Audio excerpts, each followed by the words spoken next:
আমাদের শহীদ ওসমান ভাইকে নিয়ে কিছু কথা বলবেন আমাদের বাংলাদেশেরই প্রধান উপদেষ্টা ডক্টর মোহাম্মদ ইউনূস।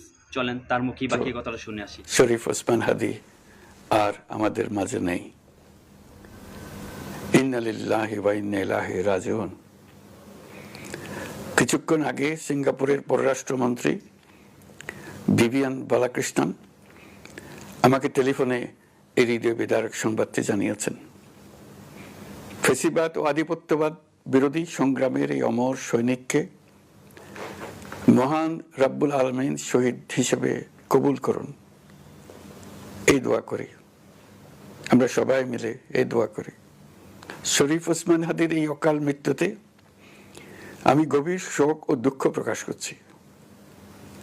তার প্রয়াণ দেশের রাজনৈতিক ও গণতান্ত্রিক পরিসরে এক অপূরণীয় ক্ষতি। আমি তার রুহের মাগফিরাত কামনা করছি এবং শোক সন্তপ্ত স্ত্রী, পরিবারের সদস্যবৃন্দ, স্বজন ও সহকর্মীদের প্রতি গভীর সমবেদনা জানাচ্ছি। শহীদ ওসমান হাদির স্ত্রী ও একমাত্র সন্তানের দায়িত্ব সরকার গ্রহণ করবে। শহীদ শরীফ ওসমান হাদির অকাল মৃত্যুতে আগামী শনিবার একদিনের রাষ্ট্রীয় শোক ঘোষণা করছি। এই উপলক্ষে শনিবার দেশের সব সরকারি, আধা সরকারি, স্বায়ত্তশাসিত প্রতিষ্ঠান, শিক্ষা প্রতিষ্ঠান সহ সরকারি বেসরকারি ভবন এবং বিদেশে বাংলাদেশ মিশনগুলোতে জাতীয় পতাকা অর্ধনমিত থাকবে।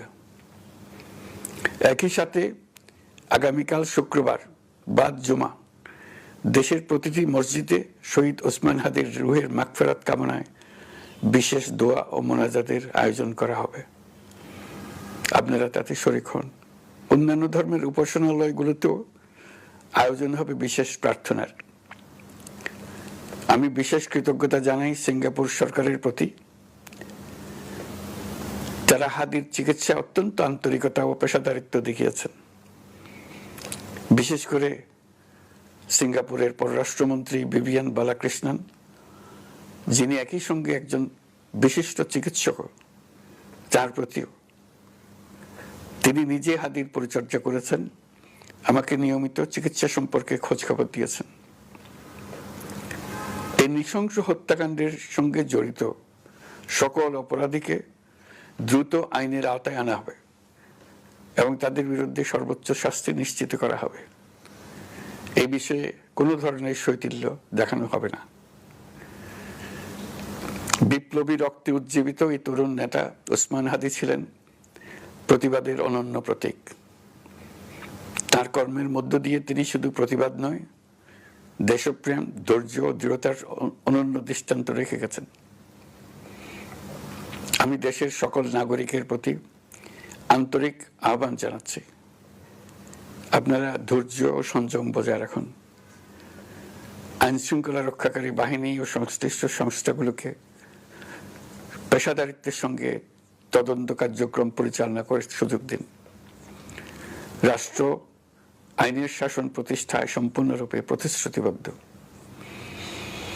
আমি আবারও স্পষ্টভাবে বলতে চাই, ওসমান হাদি ছিলেন পরাজিত শক্তি ফ্যাসিস্ট সন্ত্রাসীদের শত্রু। তার কণ্ঠ স্তব্ধ করে বিপ্লবীদের ভয় দেখানোর অপচেষ্টা সম্পূর্ণভাবে ব্যর্থ করে দেন। ভয়, সন্ত্রাস কিংবা রক্তপাতের মাধ্যমে এদেশের গণতান্ত্রিক অগ্রযাত্রা কেউ থামাতে পারবে না। আমরা এখন গণতান্ত্রিক উত্তরণের চূড়ান্ত পর্যায়ে উপনীত হয়েছি। শহীদ হাদি ছিলেন এই প্রক্রিয়ার অবিচ্ছেদ্য অংশ। তার একান্ত ইচ্ছা ছিল আসন্ন নির্বাচনে প্রতিদ্বন্দ্বিতা করে নতুন বাংলাদেশ বিনির্মাণের পরবর্তী ধাপে সক্রিয় ভূমিকা রাখা। অত্যন্ত দুঃখের বিষয়, তার এই মহতী ইচ্ছা অপূর্ণ রয়ে গেল। তার স্বপ্ন বাস্তবায়নের দায় আজ সমগ্র জাতির কাঁধে ন্যস্ত।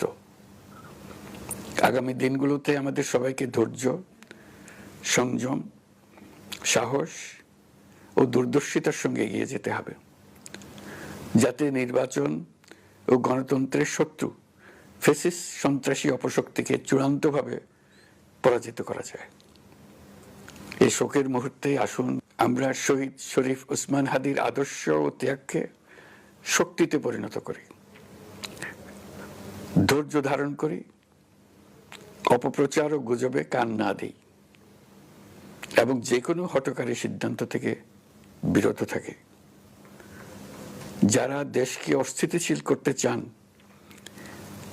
তাদের ফাঁদে পা না দিয়ে আসুন আমরা সবাই ঐক্যবদ্ধভাবে গণতন্ত্র, ন্যায় বিচার ও গণমানুষের অধিকার প্রতিষ্ঠার পথে অবিচল পদক্ষেপে এগিয়ে যাই। এটাই হবে শহীদ হাদির প্রতি আমাদের প্রকৃত শ্রদ্ধা। আল্লাহ হাফেজ।